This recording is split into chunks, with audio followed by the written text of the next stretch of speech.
It was early morning in Ouagadougou. The sun had just started rising, painting the sky with soft orange and golden colors. President Ibrahim Traoré arrived at a military training center. He was there to speak with the soldiers, to thank them, and to boost their spirits. The country was facing many challenges, and the army was working hard to protect the people.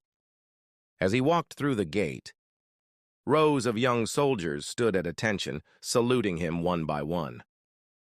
But among them stood a soldier, his boots dusty, his eyes filled with anger, who refused to salute. He stayed still, arms by his side, and didn't even look at the president. Everyone around noticed. The officers looked at each other, shocked. One senior commander stepped forward, his voice sharp. "Soldier! Do you know who this is?" But the soldier didn't move. He just whispered, "Yes, I know." The air turned heavy. Silence fell. Everyone expected Ibrahim to get angry, to order punishment, or to walk away.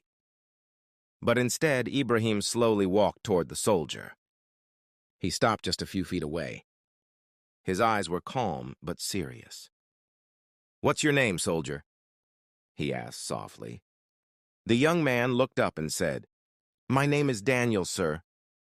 His voice was trembling, but his face showed pain, not fear. Ibrahim looked into Daniel's eyes and said, "You didn't salute me." "Why?"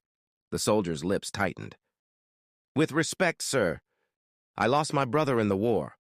He died protecting this land. We never received his body. My mother cried for weeks, and when we tried to ask what happened, nobody answered. I joined the army to serve, but I feel forgotten. I didn't salute because I am angry, sir. Not at you, at the silence." Everyone around was stunned. The officers didn't know what to say. Ibrahim listened quietly. His heart ached. This was not just disrespect. This was a broken soul, a young man carrying pain.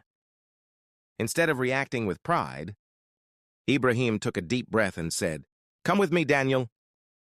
He turned around and started walking. Daniel followed him, confused and nervous. They entered a nearby tent where there were chairs and water. Ibrahim sat and asked Daniel to sit too. "Tell me more," he said gently. Daniel looked at him and began to speak about his brother, their village, how they had grown up together, how they dreamed of making their mother proud. He spoke for several minutes. Ibrahim didn't interrupt once. He just listened like a father would listen to a son. After Daniel finished, Ibrahim placed a hand on his shoulder. "Thank you for your honesty. Thank you for your pain.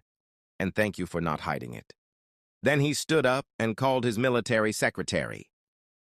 "I want the full report on Daniel's brother by this evening. I want the family visited today.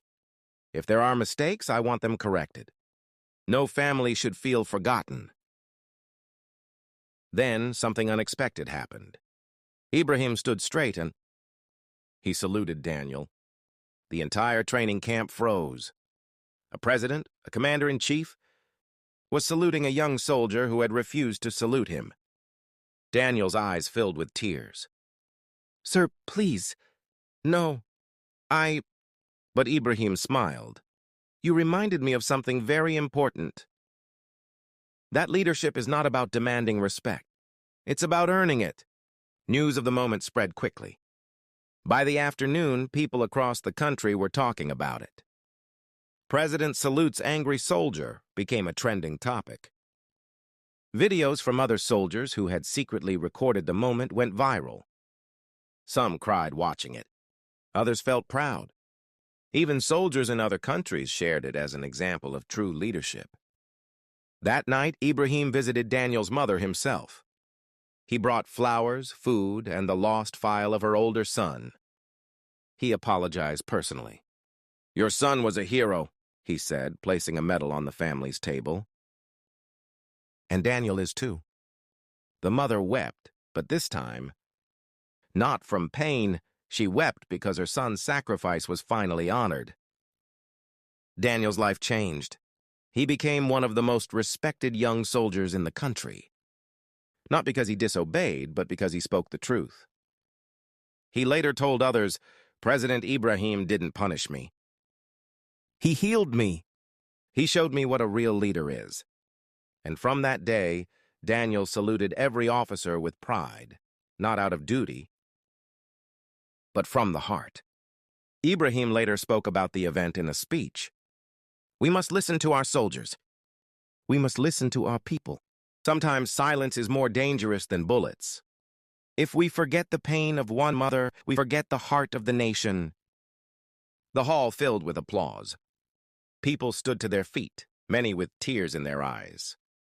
From that moment on, Ibrahim made it his mission to reform the Army's support system. A new department was opened to help families of fallen soldiers. Soldiers were encouraged to speak honestly. Pain was no longer hidden. It was shared, respected, and addressed. This brought a new energy to the military. Many officers who once ruled with fear began to change their ways. They saw that kindness didn't weaken leadership, it made it stronger. Soldiers smiled more. Families felt heard. The whole spirit of the Army began to shift. Ibrahim had started something, bigger than a salute. He had started a movement of truth and healing. And Daniel? He rose in rank over the years. But no matter how high he climbed, he never forgot that morning. He kept a photo of Ibrahim saluting him on his wall. "That moment," he said, "was when I understood what real honor means." So when people say, "You won't believe what Ibrahim Traoré did when a soldier refused to salute him," tell them this story. Tell them that power doesn't live in uniforms or medals. It lives in listening, in kindness, in understanding someone's pain. And sometimes the greatest leaders are the ones who salute first.